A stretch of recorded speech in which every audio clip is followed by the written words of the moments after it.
നിങ്ങൾക്കെല്ലാവർക്കും അറിയാമല്ലോ, ഇത് ചങ്ങലംപരണ്ട എന്ന പ്ലാന്റാണ്. ഇതിന് ഭയങ്കര ഔഷധ ഗുണമുണ്ട്. എല്ലുകൾക്കൊക്കെ വേദനയുണ്ടെങ്കിൽ അവിടെ നമുക്ക് ഉപയോഗിക്കാം.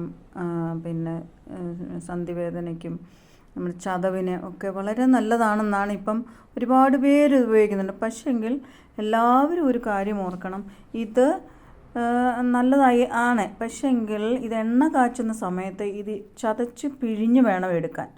ആ സമയത്ത് നിങ്ങൾ ഗ്ലൗസ് ഉപയോഗിക്കണം. ഇല്ലെങ്കിൽ എനിക്ക് ഒരു അബദ്ധം പറ്റി, ഞാൻ ഗ്ലൗസ് ഉപയോഗിച്ചില്ല. ഒരു ആയുർവേദ ഡോക്ടറുടെ വീഡിയോ കണ്ടാണ് ഞാൻ ചെയ്തത്. പുള്ളിക്കാരി പറയുന്നുണ്ട് വെളിച്ചെണ്ണ പുരട്ടിയാൽ മതി, അലർജി കാണും, ചിലർ സെൻസിറ്റീവ് ആയിരിക്കും എന്നൊക്കെ പറഞ്ഞു. പക്ഷെങ്കിൽ അത് നമ്മൾ വിചാരിക്കുന്ന അത്ര എളുപ്പമല്ല. വെളിച്ചെണ്ണ പുരട്ടിയാലൊന്നും ഇത് മാറില്ല. അതുകൊണ്ട് ഗ്ലൗസ് ഉപയോഗിച്ച് തന്നെ ഇത് ചതച്ച് പിഴിഞ്ഞ് ഇതിൻ്റെ നീരെടുക്കണം. അത് എല്ലാവരും ശ്രദ്ധിക്കണം.